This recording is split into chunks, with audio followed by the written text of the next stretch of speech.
कल मेरे पास कुछ क्लोज्ड वंस के फ़ोन आए कि अगर फुल फ्लेज्ड वॉर में ये सिनारियो पूरा तब्दील हो जाता है तो यार पाकिस्तान तो केवल दिल्ली एनसीआर को ही टारगेट करेगा। सबसे पहले मिसाइल यहाँ पे ही दागी जाएगी। तो मैं समझ गया कि हर जगह दिल्ली एनसीआर में यही एक डर बना हुआ है कि दिल्ली एनसीआर एक रेड जोन है। तो ये वीडियो मैं आपका थोड़ा डर ख़त्म करने के लिए बना रहा हूँ। आपको हमारी एयरफोर्स, हमारी आर्म फोर्सेस पे भरोसा रखना पड़ेगा क्योंकि ये इतना आसान नहीं है। दिल्ली एनसीआर रीजन हमारे इंडिया का कैपिटल एंड हार्ट एक तरह से कह सकते हैं आप, और इसको प्रोटेक्ट कर रहा है हमारे देश का multi layer air defence system, जिसको अलग अलग लॉन्ग, मीडियम और शॉर्ट रेंज डिफेंस सिस्टम्स मिल के मल्टी लेयर बनाते हैं। इसको जल्दी समझने के लिए सीधा सीधा एक एग्जाम्पल उठा लेते हैं कि मान लीजिए पाकिस्तान ने एक मिसाइल लॉन्च करी हमारी दिल्ली की तरफ, जिसको केवल हवा में 400-450 किलोमीटर का डिस्टेंस ट्रेवल करना पड़ेगा। And the second they launch it, हमारे इंडिया का एयर डिफेंस सिस्टम S-400,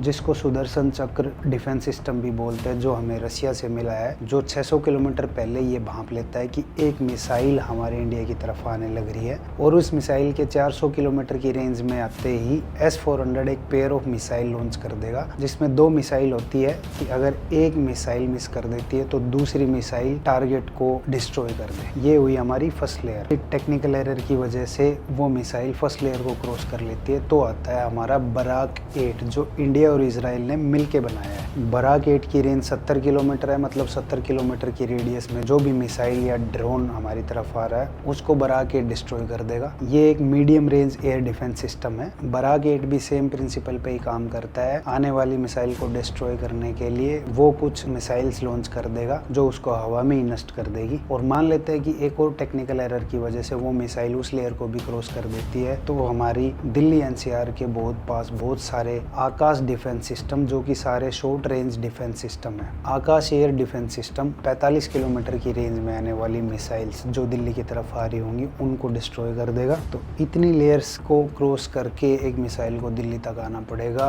और क्योंकि हमारी गवर्नमेंट को, आर्मी को, मिलिट्री को सबको पता है कि दिल्ली हमारे लिए कितनी इम्पोर्टेंट जगह है दिल्ली एनसीआर, तो इसको बचाने के लिए पूरी गवर्नमेंट, सारी हमारी आर्म्ड फोर्सेस पूरी कोशिश करेंगी। प्लस पाकिस्तान के लिए भी ये अच्छा नहीं रहेगा अगर पाकिस्तान दिल्ली पे अटैक करता है तो बाकी सारी कंट्रीज उसको बॉयकॉट कर देंगी, उस पर बहुत सारे बैन्स लगा दिए जाएंगे और इंटरनेशनल कम्युनिटी में आइसोलेट कर दिया जाएगा। वैसे इंडिया के पास no first use policy of nuclear weapons है, लेकिन मान लेते हैं कि अगर पाकिस्तान एक्सट्रीम कंडीशंस में न्यूक्लियर वेपन्स यूज कर देता है तो उनके सेकेंड थॉट से पहले ही पूरा पाकिस्तान मिनटों में शमशान बना दिया जाएगा। इतनी हमारे इंडिया में कैपेबिलिटीज़ है जो वो लोग भी बहुत अच्छी तरह जानते हैं। तो न्यूक्लियर वॉर छिड़ने के बहुत मिनिमल रेयर चांसेस है, तो डरने की कोई ज़रूरत नहीं है। केवल रिलायबल सोर्सेज पे भरोसा करो। न्यूज़ वगैरह पे भी हमारी गवर्नमेंट की एनडीएमए की एक ऐप है सचेत, जिस पे सारी अलर्ट्स हमारी गवर्नमेंट देती है, उसको ज़रूर डाउनलोड कर लीजिए। अगर हमारी गवर्नमेंट के इंस्ट्रक्शंस आते हैं किसी पर्टिकुलर सिटी या रीजन को इवैक्यूएट करने के, तो उसके लिए आपको प्रिपेयर रहना पड़ेगा। पहले से ही blue box, red box ready करके रखने पड़ेंगे,